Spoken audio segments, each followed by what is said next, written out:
The jungle moon of Velar 9 was a world where everything wanted to kill you. The trees had thorns that could punch through metal. The water held creatures with teeth the size of human fingers. The air itself carried spores that could make your lungs bleed if you breathed without a filter. It was the most dangerous sanctuary world in the entire galaxy. And Dr. Yuna Kim loved every moment she spent there. She pushed through the thick vegetation, her scanner beeping softly in her hand. Behind her, the rest of the research team followed in a careful line. They moved slowly because moving fast on Velar 9 was a good way to die. "The signal is getting stronger," Yuna said. Her voice was calm, but her heart was beating fast. They had been tracking this signal for 3 days, 3 days of barely sleeping, of eating cold rations, of jumping at every sound in the dark jungle. But now they were close. So, very close. Torvak, the Hilesian biologist, moved up beside her. He was tall and thin, with pale blue skin and 4 eyes that blinked separately from each other. His people were known for their intelligence and their careful nature. They did not take risks. They did not like surprises. Working on Velar 9 was very difficult for someone like Torvak. "Dr. Kim," he said, his translator turning his clicks and whistles into words she could understand. "I must again express my concern. We are tracking the most dangerous creature in known space. Perhaps we should wait for more support." Yuna shook her head. "There is no more support coming, Torvak. The Galactic Union does not care about one animal on a forgotten moon. We are all the Vorax has. The Vorax."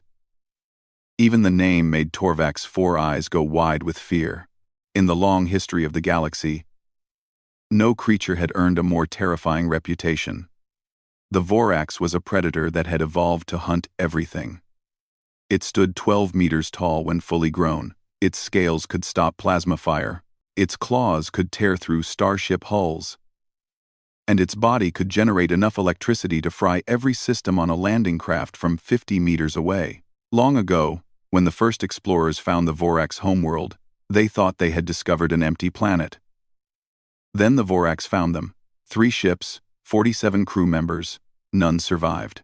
After that, the planet was marked as forbidden space. The Vorax were left alone because nobody was stupid enough to bother them. But that was 100 years ago. Now, only one Vorax remained. The last of its kind. Moved to this sanctuary moon after its homeworld was destroyed by a supernova. Yuna had dedicated her life to studying it, to understanding it, to making sure it would survive. "Movement ahead," said a quiet voice from behind them. Yuna turned to look at the speaker. Sergeant Tejo Park stood perfectly still, his rifle held loosely in his hands.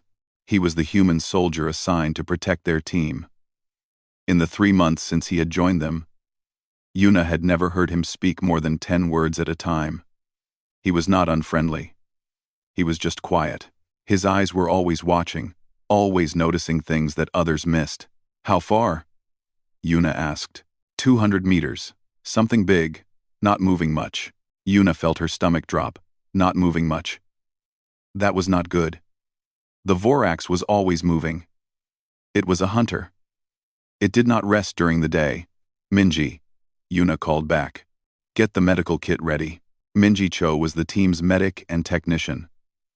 She was young but very skilled. She had saved Torvak's life twice already on this mission. Once from a venomous bite and once from a fungal infection. She nodded and began checking her equipment. They pushed forward through the last of the jungle. The trees opened into a small clearing, and Yuna saw something that made her heart stop. The Vorax was lying on its side. It was enormous. Even lying down, it was taller than Yuna. Its scales were dark green, almost black, and they covered its body like armor. Its 6 legs were thick with muscle.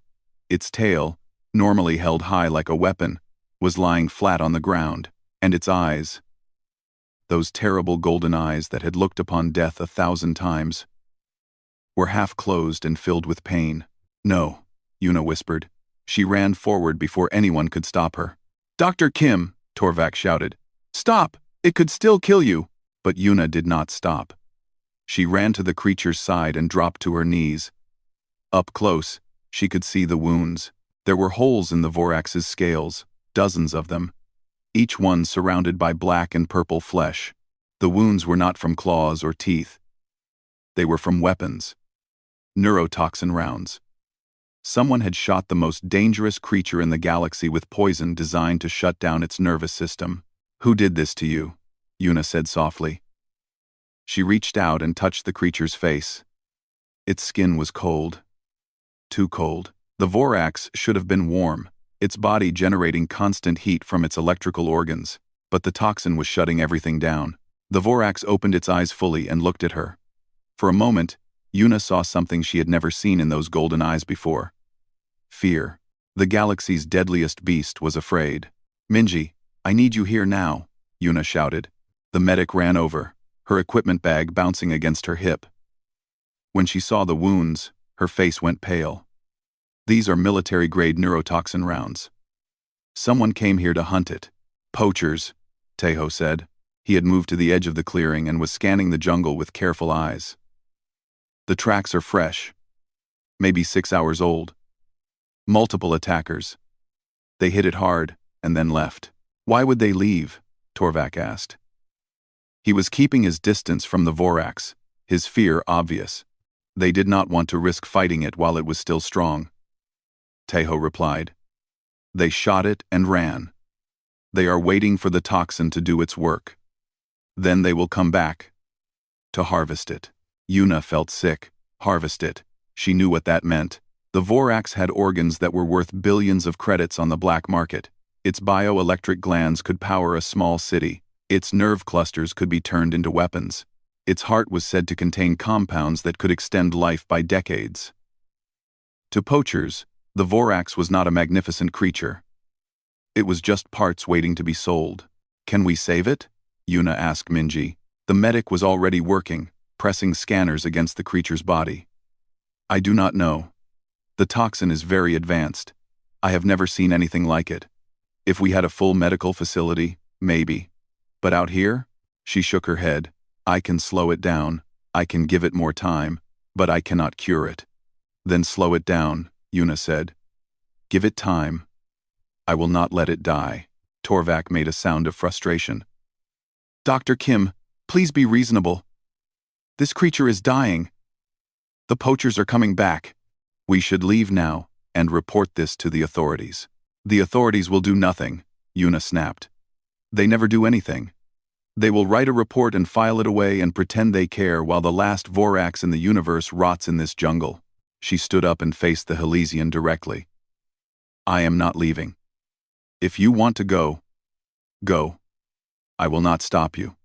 Torvak's 4 eyes blinked in sequence. He looked at the dying creature, then at the small human woman standing beside it. For a long moment, he said nothing. Then he let out a long breath. "I will stay," he said quietly. "But I want it recorded that I think this is foolish." "Recorded," Yuna said with a small smile. Tejo had not moved from his position at the edge of the clearing. His eyes were still on the jungle, his body still and calm. "How long until they come back?" Yuna asked him. "They will wait until dark," Tejo said. "Easier to move heavy equipment. Fewer witnesses." He paused. "Maybe 4 hours. 4 hours." Yuna looked down at the Vorax. Its breathing was slow and heavy. Its eyes had closed again. 4 hours to save the last of a species that had existed for millions of years. Then she heard it, distant at first, but growing louder. The sound of engines. Multiple engines. Coming from the east. Tejo raised his rifle slowly. "They are early," he said. His voice was still calm, but his eyes had changed. They were harder now. Colder. The poachers were coming, and the galaxy's deadliest beast could not defend itself. But it was not alone. The poacher ship broke through the clouds like a dark bird made of metal and hate. It was an ugly thing, built for carrying cargo and killing anything that got in its way. Rust covered its hull. Weapons hung from every surface. As it lowered toward the clearing, Yuna could see faces looking out through dirty windows. Hard faces. Cruel faces. Faces that had done terrible things and would do terrible things again. The ship landed at the far end of the clearing. Its engines died with a harsh sound, and then the ramp came down. Men poured out of it. Not just men. Yuna realized. There were aliens too, tall ones and short ones, some with 4 arms and some with none, but they all had the same look in their eyes, the look of hunters who had found their prey. Leading them was a creature that made even Torvak take a step back. He was massive, nearly 3 meters tall, with gray skin that looked like cracked stone. His left eye was missing, replaced by a glowing red light that swept across the clearing like a laser. 3 scars ran down the right side of his face, and his mouth was twisted into a permanent smile that held no warmth. "That is Golthar," Torvak whispered. His voice was shaking. "I have heard stories. He is a warlord from the outer systems. They say he has killed over 1,000 people." Golthar walked toward them with slow, heavy steps. His men spread out behind him, their weapons raised and ready. There were at least 20 of them. 20 armed killers against 4 researchers and 1 soldier. Well, Golthar said. His voice was deep and rough, like stones grinding together. "I did not expect company. You must be the scientists I heard about on the radio. The ones who came to study my prize." He looked at the Vorax lying on the ground and his smile grew wider. "Beautiful, is it not? The last of its kind. Do you have any idea how much it is worth? The electrical glands alone will sell for 50 million credits. The nerve clusters? 100 million.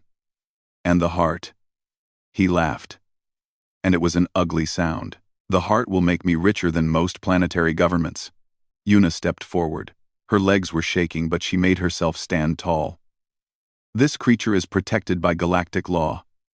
It is on a sanctuary world. What you are doing is illegal." Golthar looked at her the way someone might look at an insect that had landed on their food. "Law? Little human? Do you see any law enforcement here? Do you see any galactic police?" He spread his arms wide. "There is nothing here but jungle and death. And soon, there will be nothing but death." "You cannot do this," Yuna said. "I can do anything I want." Golthar pulled a weapon from his belt. It was a plasma blade, the kind that could cut through almost anything. He activated it, and a bar of bright blue energy hummed to life. "Now, you can leave quietly, or you can die loudly. The choice is yours. But either way, I am taking what belongs to me." Tejo had not moved from his position. He stood perfectly still, his rifle held at his side, his eyes moving slowly across the scene. He was counting. 23 enemies, 14 with projectile weapons, 6 with energy weapons, 3 with blades only, 1 ship with exposed fuel cells on the underside, 1 small gap in the jungle canopy, shifting with the wind, that gave a clear line of sight to those fuel cells. "We will not leave," Yuna said. Golthar sighed. "Humans. Always so stubborn." He raised his plasma blade. "Kill them. Kill them." His men started to move forward. But then Tejo spoke. "Wait." It was just 1 word, spoken quietly, but something in his voice made everyone stop. Even Golthar paused, his red eye focusing on the human soldier. "What did you say?" Golthar asked. "I said wait." Tejo still had not raised his weapon. He was looking at the jungle behind the ship, his eyes fixed on a point far in the distance. "I want to ask you something first." "Tejo, I want to ask you something first." Golthar laughed. "Ask? You want to ask me something? Little human, you are about to die. What could you possibly want to ask?" "Do you know what makes humans different from other species?" Tejo said. His voice was calm and quiet, almost gentle. "I do not care," Golthar replied. "Patience," Tejo continued, as if Golthar had not spoken. "We learned it a long time ago, when we were still hunting animals on our homeworld. We would chase our prey for hours, sometimes days. We did not need to be faster or stronger. We just needed to wait for the right moment. He raised his rifle slowly, not toward Golthar, toward the jungle. "What are you doing?" one of the poachers asked, nervously. Torvak watched with confusion. The human was not aiming at any of the enemies. He was aiming at the trees far behind them. What could he possibly be trying to hit? Then Torvak noticed it. A tiny gap in the jungle canopy, barely visible, that opened and closed as the wind moved the branches. Through that gap, for just a fraction of a second at a time, you could see the underside of the poacher ship, the exposed fuel cells. "That is impossible," Torvak breathed. "The distance is over a kilometer. The angle is wrong. The wind is changing constantly. No one could make that shot." But Tejo was not moving. He stood like a statue, his eye pressed to his scope, his finger resting lightly on the trigger. He was waiting. The seconds passed. 10, 20, 30. Golthar started to laugh. "Is this your plan, human? To stand there and do nothing? Kill him." His men raised their weapons. But still, Tejo did not move. 1 minute. 2 minutes. The wind was shifting. The gap in the canopy was opening and closing. Tejo's breathing slowed, until it seemed like he was not breathing at all. Then the wind changed. The gap opened wide. Tejo fired. The sound was like a crack of thunder. The bullet traveled faster than anyone could see. It went through the gap in the canopy at the exact moment the branches parted.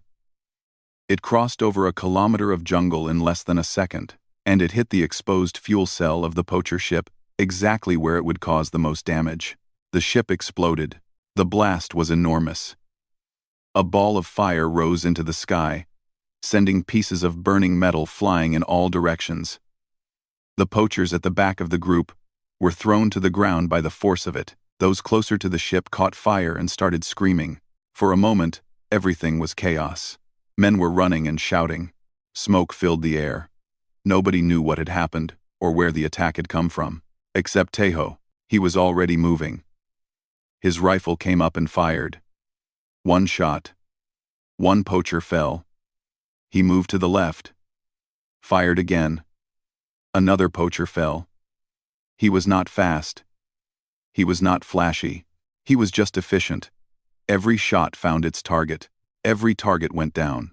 "Get behind the Vorax," he shouted to the others. Yuna grabbed Minji's arm and pulled her toward the massive creature. Torvak followed, his 4 eyes wide with shock. They pressed themselves against the Vorax's armored side, using its body as a shield. The remaining poachers were recovering now. They started firing back, their shots tearing through the air. But Tejo was hard to hit. He moved like water, smooth and unpredictable. He used the trees as cover, never staying in one place for more than a second. "How is he doing this?" Torvak asked. He had never seen anything like it. The human was outnumbered 15 to 1, but he was winning. "He is human," Yuna said simply. "This is what they do." One by one, the poachers fell. Tejo moved through them like a ghost with a gun. When they thought he was on the left, he was on the right. When they fired at where he had been, he was already somewhere else. He was not stronger than them. He was not faster than them, but he was more patient. And in a fight, patience was worth more than strength. But Golthar was not like his men. He had not panicked. He had not run. He had stood perfectly still through the entire battle, watching the human soldier with his one good eye. "Interesting," he said quietly. Then he smiled, his broken smile, and started walking toward the Vorax. He did not care about his men. He did not care about his ship. He only cared about one thing: the prize. Tejo saw him moving and tried to take a shot. But there were still too many poachers between them, firing wildly in his direction. By the time he had dealt with them, Golthar had crossed half the clearing. The warlord was heading straight for the dying Vorax, his plasma blade glowing blue in the smoke-filled air. And nothing was going to stop him. Golthar walked through the smoke and fire like a demon rising from the darkness. His plasma blade hummed with deadly energy. His red eye glowed brighter as he got closer to the Vorax. Behind him, The last of his men were falling to Taeho's rifle. But he did not look back. He did not care. "Move aside," he said to Yuna and Minji. "This does not have to be painful." Yuna did not move. She stood between the warlord and the dying creature. Her arms spread wide. She was small and soft and completely unarmed. She knew she had no chance against him. But she stood there anyway. "No," she said. Golthar tilted his head. "No? Little human? Do you understand what I am?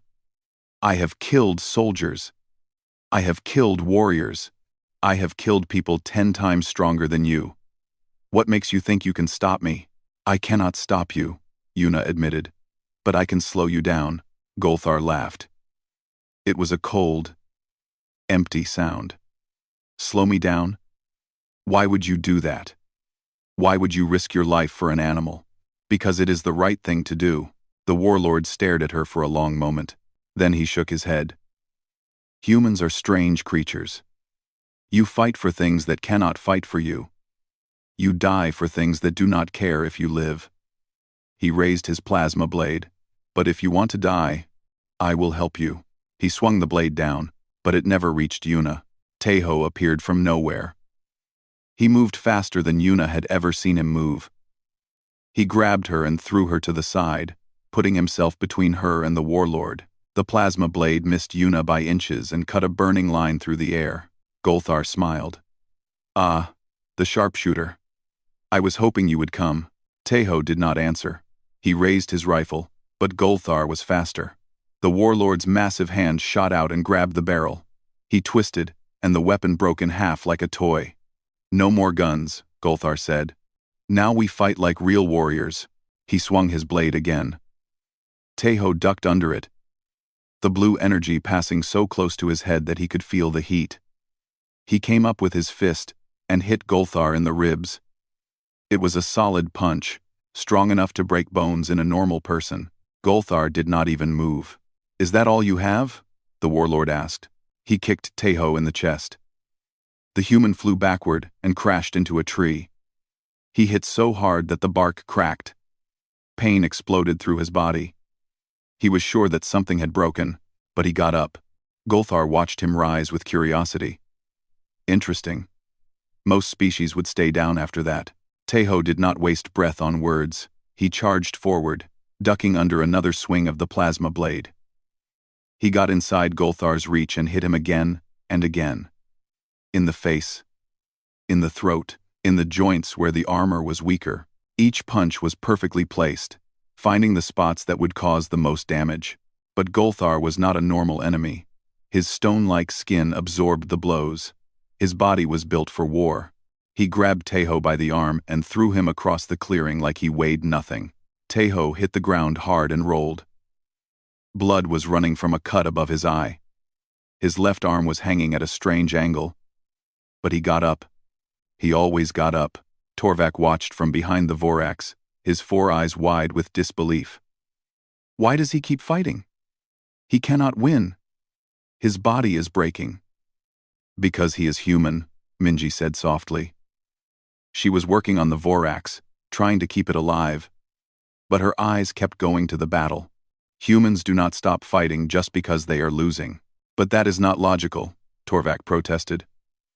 If you cannot win, you should retreat. Save your energy for a fight you can win. Humans are not logical, Yuna said. She had tears in her eyes. They are stubborn. They are foolish. And they never, ever give up. Taeho was attacking again. He had found a piece of broken metal from the exploded ship and was using it as a weapon. He swung it at Golthar's head, his movements slower now but still precise. The warlord blocked the blow easily, but Taeho did not stop. He swung again, and again, and again. Each time, Golthar blocked or dodged. Each time, he hit Taeho back with punishing force. The human's body was covered in blood and bruises. His breathing was ragged, his legs were shaking, but he kept fighting. Why? Golthar asked.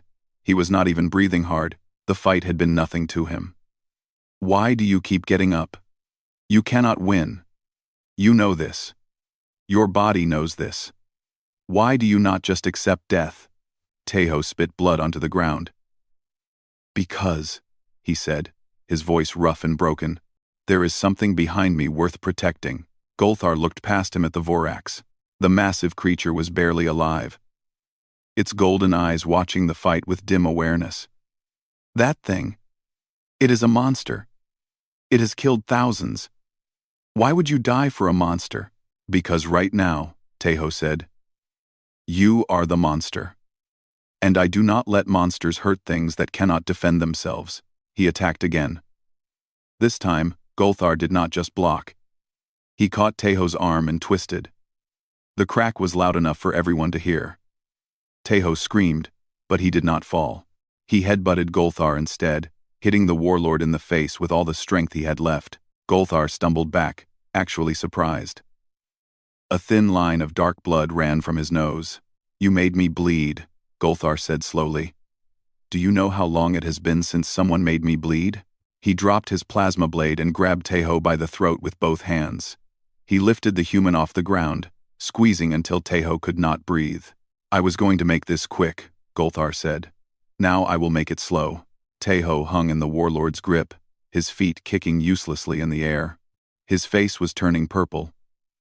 His good arm was hitting Golthar's hands, trying to break free, but his strength was fading. Yuna screamed and ran forward. She grabbed Golthar's arm, trying to pull him off. Minji joined her, both of them pulling with all their might. But they were like insects trying to move a mountain. Foolish creatures, Golthar said. All of you. Fighting for nothing. Dying for nothing. Teho's eyes were starting to close. The darkness was coming. He could feel his heart slowing down, his thoughts getting fuzzy. This was the end. But then he heard something. A sound. Low and deep. Coming from behind him. The Vorax was moving. Everyone turned to look. The massive creature, the one that should have been too weak to stand, was pushing itself up. Its legs were shaking. Its wounds were still bleeding, but it was rising, its golden eyes now bright with something new. Rage. Torvak fell backward in terror. Impossible, he whispered. The toxin should have paralyzed it completely. But the Vorax was not paralyzed. It was looking at Golthar with pure hatred in its eyes. It had watched this human fight for it. It had watched this small, soft creature stand between it and death. Again and again. Taking punishment that would have killed most species. It had seen something it had never seen before, someone willing to die for it, and now it was going to return the favor. The Vorax opened its mouth and released a sound that shook the entire jungle. It was a roar unlike anything anyone had ever heard. It was the sound of millions of years of evolution, of a predator that had been the deadliest thing in the galaxy since before most species learned to walk. Golthar dropped Teho and stepped back. For the first time, there was fear in his red eye. That is not possible, he said. The toxin. The Vorax did not care about toxins. It did not care about weapons or ships or money. It only cared about one thing. The small human lying on the ground in front of it, and the creature that had tried to kill him. The galaxy's deadliest beast was awake. And it was angry. The Vorax stood on shaking legs. Its body was failing. The neurotoxin was still working through its system, shutting down muscles and nerves one by one. It should have been dead by now. Any other creature would have been dead. But the Vorax was not any other creature. It looked down at Teho, lying broken on the ground. The human was still breathing, but barely. Blood covered his face. His arms were bent, in ways that arms should not bend. He had given everything he had, and it still had not been enough. But it had been enough for the Vorax. The massive creature turned its golden eyes toward Golthar. The warlord was backing away slowly, his hand reaching for his plasma blade. He had killed many things in his long and terrible life. He had fought soldiers and monsters and machines designed for war. But he had never faced anything like this. The Vorax was death itself. And death was looking at him. Stay back, Golthar said. His voice was not as strong as before. Stay back, beast. I will cut you down. The Vorax took one step forward. The ground shook under its weight. Blue light began to crackle along its scales as its bioelectric organs started to charge. It was weak. So weak, but it had enough power left for one attack. Golthar raised his plasma blade and charged. It was a desperate move. The move of a predator that knew it was about to become prey. He screamed as he ran, putting all his strength into one killing blow. The Vorax opened its mouth. The blast of electricity was not as strong as it should have been. A healthy Vorax could have vaporized a starship with that attack. This one could barely manage a flash of lightning. But it was enough. The bolt hit Golthar in the chest and sent him flying. He crashed through trees, breaking branches and scattering leaves. His plasma blade flew from his hand and disappeared into the jungle. When he finally stopped, he was smoking. His gray skin charred black in places, but he was not dead. He pushed himself up on shaking arms, his red eye flickering with damaged circuits. "This is not over," he growled. Then he turned and ran, disappearing into the jungle like the coward he truly was. The Vorax tried to follow. It took one step, then two. Then its legs gave out, and it collapsed. "No!" Yuna screamed. She ran to the creature's side and pressed her hands against its neck. The pulse under its scales was weak and getting weaker. The effort of standing, of fighting, had used up the last of its strength. But the Vorax was not looking at Yuna. Its golden eyes were fixed on Tejo. Slowly, painfully, the massive creature began to move again. Not to stand, just to crawl. It dragged itself across the ground, leaving a trail of blood behind it, until it reached the fallen human. Then it did something that made Torvak stop breathing. It curled its body around Tejo, gently, carefully, protecting him with its armored form. "By the stars," Torvak whispered. "This is impossible." Yuna was crying now, tears running down her face. "It is protecting him. After everything, it is protecting him." "We need to call for help," Minji said. Her voice was shaking, but her hands were steady as she pulled out her communicator. "Both of them are dying. We need medical transport now." She sent the emergency signal, using every channel she could think of. Galactic Union Emergency Services. The research station in orbit. Anyone who might be listening. Then they waited. The jungle was quiet now. The surviving poachers had fled with their leader. The fire from the destroyed ship was burning itself out. The only sounds were the soft breathing of the Vorax, and the even softer breathing of the human it held. "Why?" Torvak asked. He was standing closer to the Vorax now, no longer afraid. How could he be afraid of something so badly wounded? Why would it do this? The Vorax is a solitary predator. It does not form bonds. It does not protect others.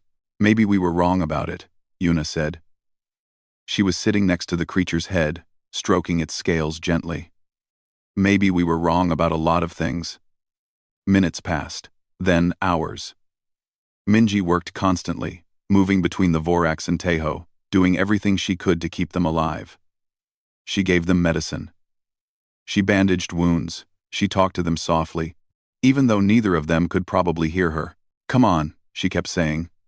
"Do not give up. Help is coming. Just hold on a little longer." The sun began to set over Villar 9, painting the sky in shades of red and gold. The jungle grew darker. The temperature dropped. And still, no help came. "Where are they?" Yuna asked desperately. "We sent the signal hours ago." "This is a restricted moon," Torvak reminded her. "Ships need special permission to land here. The process takes time." "They do not have time," Yuna shouted. She was exhausted and scared and angry. "Look at them! They are dying." As if in response, the Vorax let out a low sound. Not a roar. Not a growl. Something gentler. Something almost sad. Minji checked her scanners and her face went pale. The Vorax's heart rate is dropping. It has maybe an hour left. Maybe less. "And Teo?" Yuna asked. Minji did not answer. She did not need to. Her face said everything. The night grew darker. Stars appeared in the sky. Thousands of them. Millions of them. In another situation, it would have been beautiful. Now it just felt cold and empty.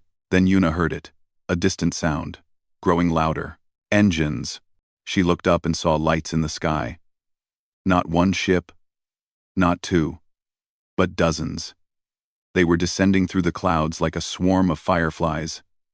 Their lights cutting through the darkness. The rescue team, Torvak said. There was hope in his voice for the first time since the fight had begun. But Yuna shook her head. That is not a rescue team. That is an armada. She was right. The ships were military vessels, marked with the symbol of the Galactic Union. They surrounded the clearing, their weapons visible, but not aimed. One of them, larger than the others, landed at the edge of the jungle. A door opened, and people began to pour out. Medical teams, scientists, soldiers with weapons and serious faces, and leading them was an old human woman with silver hair and sharp eyes. She was wearing the uniform of a galactic admiral, and she moved like someone who was used to being obeyed. "Where is the Vorax?" she demanded. Yuna stood up on shaking legs. "Here, it is here.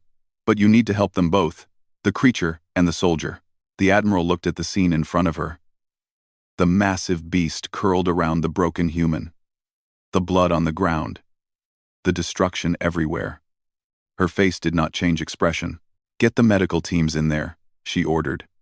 Now, what followed was chaos, but organized chaos. Medical pods were brought in.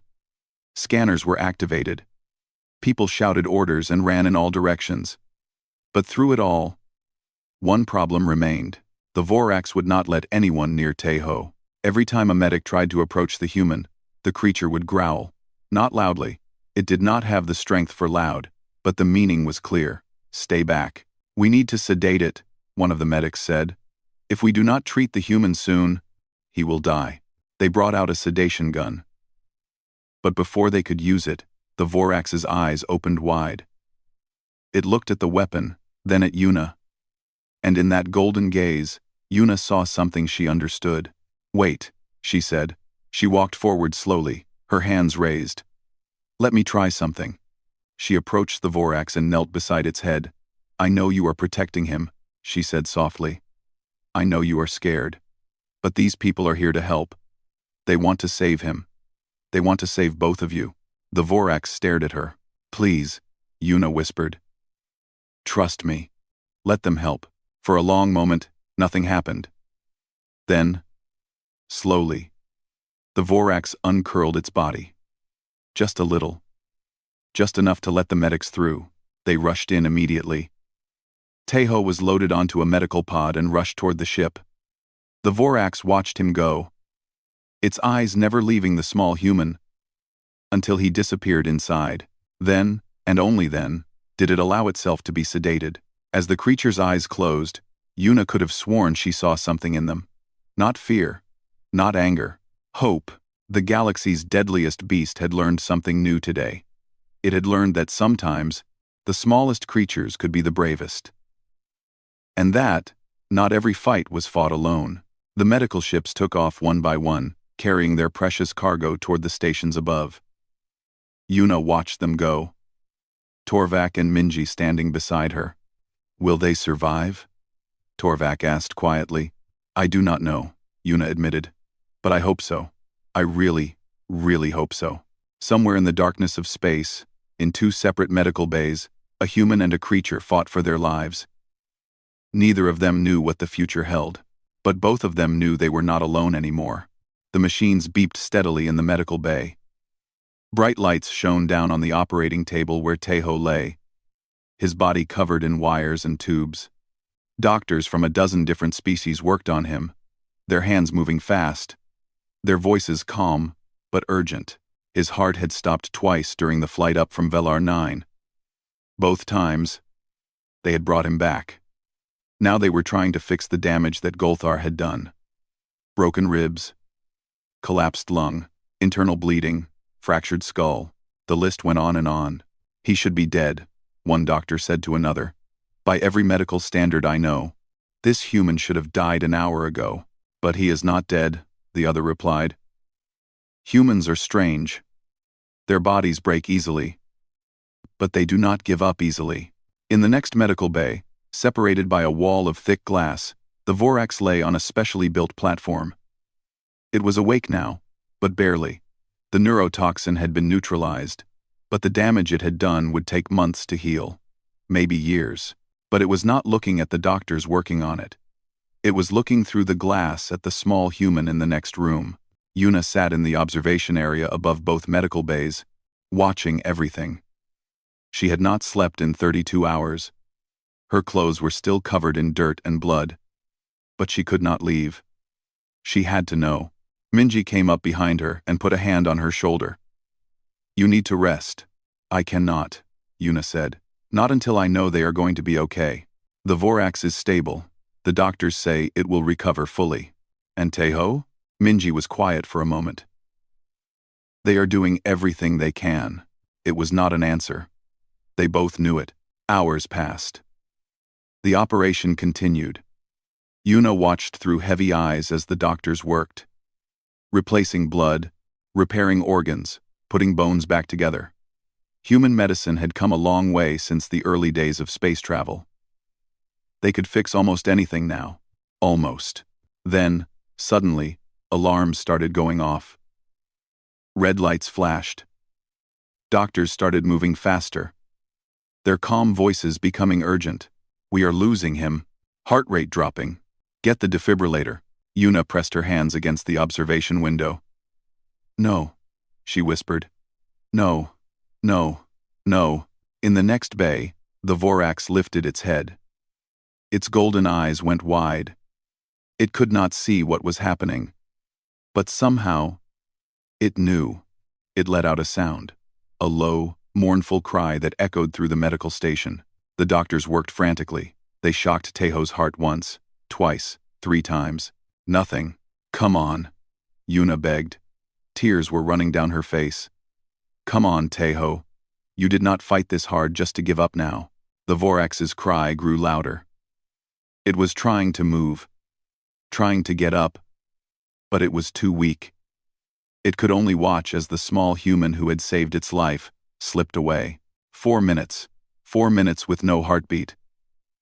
The doctors were starting to slow down. Some of them were shaking their heads. Then one of them looked up at the Vorax through the glass. The creature's golden eyes were fixed on Taeho, burning with an intensity that seemed impossible for something so weak. "One more time," the doctor said. "Give him one more shock." They charged the defibrillator. They placed the paddles on Taeho's chest. They fired. For a long, terrible moment, nothing happened. Then, like a miracle, the machine started beeping again. Heartbeat. Weak at first, then stronger. Stronger. Stronger. "He is back," a doctor shouted. "We have him back." Yuna collapsed against the window, sobbing with relief. In the other bay, the Vorax lowered its head and let out a sound that Yuna had never heard before. Later, scientists would analyze that sound for hours. They would debate what it meant, what emotion it represented, but Yuna knew. She had heard that sound in human voices many times. It was relief. Pure, overwhelming relief. 6 months later, Taeho stood on the observation deck of the Valar 9 research station. His body still ached sometimes. He had scars now that would never fully heal. But he was alive.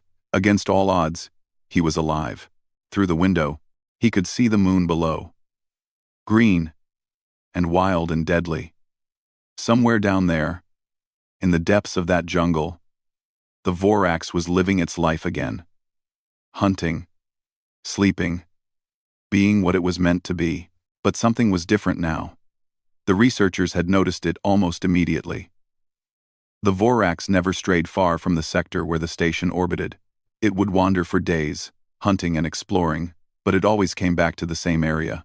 At night, sometimes, it would climb to the highest hill in its territory and look up at the stars, looking for something, or someone. "You know it is waiting for you," Yuna said. She had come up beside him without him noticing. "She did that sometimes." Taeho nodded slowly. "I know. The Admiral offered you any posting in the galaxy. The Medal of Valor, a promotion to any rank you wanted, and you turned it all down." "I did." You asked to be assigned here instead, to a moon that most people have never heard of, to protect a research station that nobody cares about. Yuna smiled. Why? Teho was quiet for a long time. Then he said, it was not just about protecting the Vorax. Something happened down there, something I do not fully understand. But I know I cannot leave. Quote, he turned away from the window and headed for the shuttle bay. Yuna followed. What are you doing? She asked. Going down to the surface. Alone? Teho, that is against regulations. The jungle is dangerous. I know. He climbed into the shuttle and began the startup sequence. But I have to do this. I have to see it. The shuttle descended through the clouds. Teho flew over the endless green jungle, past rivers and mountains and valleys filled with strange and beautiful life. Finally, he landed in a clearing he knew well. The same clearing where everything had happened 6 months ago. He stepped out of the shuttle and walked into the jungle. He did not have to walk far. The Vorax emerged from the trees like a living shadow. It was fully healed now, its scales shining in the sunlight. Its golden eyes bright and clear. 12 meters of armor and claws and bioelectric death. The galaxy's deadliest beast. It stopped 10 meters from Teho and looked at him. Teho looked back. For a long moment, neither of them moved. Then, slowly, the Vorax lowered its massive head until its eyes were level with Teho's. It was close enough now that Teho could feel its breath. Warm and smelling of jungle and electricity. He reached out and placed his hand on its snout. The Vorax closed its eyes. From the station above, Torvak watched through a telescope. He had been recording every interaction between the Vorax and the research team for months, trying to understand what had changed. Now he understood. He turned on his recording device and began to speak. This is Chief Biologist Torvak of the Helician Republic. I am making this report for the Galactic Union Xenobiology Council. For centuries, we have studied the Vorax as a solitary predator. We believed it was incapable of forming social bonds. We believed it was merely a killing machine, evolved to hunt, and nothing else. We were wrong. He paused, watching the human and the creature standing together in the jungle below. Humans have a concept they call earning respect. It is difficult to translate into other languages because most species do not think this way. We Helicians believe respect comes from power or status. Other species believe it comes from age or accomplishment. But humans believe respect is something you earn through action, through sacrifice, through standing up for what you believe in, even when it costs you everything. He took a deep breath. Sergeant Teho Park stood between a dying creature and certain death. He fought an enemy he could not defeat.